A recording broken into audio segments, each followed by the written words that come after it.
Hello guys, আজ সকালবেলায় মুরব্বির সাথে দেখা। আমাদের পালমশাই এলাকার সর্বোচ্চ বয়স বেশি, তার মুখ থেকে আজকে একটা গান শুনবো।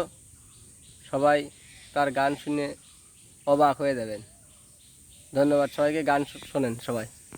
বললি ভাই রে ভাই বলে যাই আজব ঘটনা। বাহ সাপকালে সাপুরে কন্যা নামে জরিনা। জরিনার বয়স 16। বাহ বাহ বাহ। জরিনার বয়স 16। হাতে ছিল প্লাস্টিকের চুড়ি, গলায় ছিল পুতির মালা, পণ্যে জাম শাড়ি, বরণ কাঁচা সোনা। বরণ কাঁচা সোনা, হাত দোকানা লাল্লতে পারে ডোগা। বড়ুতে বিজলি মাখা, চাউনি স্বপন আঁকা, ঠোঁটে মধু বাঁকা। বাহ ঠোঁটে মধু বাঁকাই আঁকা বাঁকা পথ ধরিয়ে চলে। দেখতে ভালো গঠন ভালো, যে দেখে সেই বলে হাসিতে জগৎ মাতে। হাসিতে জগৎ মাতে। হাসিতে জগৎ মাতে, সুন্দর গাই সবুজ ব্লাউজ আছে। বাহ। সারাটা দিন সাপ খালাইয়া সন্ধ্যায় আসে ফিরে তাদের ডেঙ্গিলাই। তাদের ডেঙ্গিলাই। তাদের ডেঙ্গিলাই সেদিন হাই পূর্ণিমা রজনী। খাওয়া দাওয়া অন্তে তামাক সাজে বিনোদিনী দিল দাদির হাতে। দিল দাদির হাতে। না না না না, আমি বিলই না, বিলই আসল দিবি নি। এই গান গাবার দে। মন খুশিতে দাদি তামাক খায়। মধ্য গাঙে কলার ভেওয়া ধবধবে জোৎস্নায় ভেসে যায় স্রোতের বেগে। বাহ বাহ বাহ। ভেসে যায় স্রোতের বেগে, জরিনা দেখে দাদিকে ডাকিল। দাদি বলে যাক না ভেসে আছে, কি দরকার মানে না মানা জরিনা।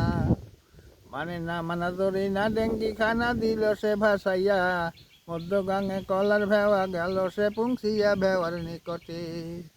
ভেওয়ার নিকটে সত্য বটে সাপে কাটা মানুষ। চাদর দিয়ে আসে চাপানো, মেয়ে নয় পুরুষ। দাদি চাদর তোলে, দাদি চাদর তোলে, দেখে বলে বড় লোকের ছেলে। এমএ ক্লাসে পড়তেছিল, ভাগ্য গেছে টলে, পত্রে লিখাই আছে। বাহ বাহ বাহ। পত্রে লিখাই আছে, আমার ছেলেকে যে বাঁচাতে পারে 15 লক্ষ নগদ টাকা বকশিস দিব তারে। দাদি চিন্তা করে, দাদি চিন্তা করে, অনেক পরে ঝাড়া পোছা করে। কোনো তাতে ফল হলো না, দাদি চিন্তা করে ডাকে জরিনাকে। কাকে জরিনাকে, তোর চাচাকে জলদি ডেকে আন। তার সাপে কইরাছে দংশন হয় যে অনুমান, করি চালান দিব। করি চালান দিব, সাপা নিব যে সাপে দংশিল। খাসির দরকার, দুগ্ধের দরকার, আজমান কোথায় টাকা। কোথায় টাকা পাবো জরিনা বলে দুল বেচিব, টাকার ভাবনা নাই। জরিনার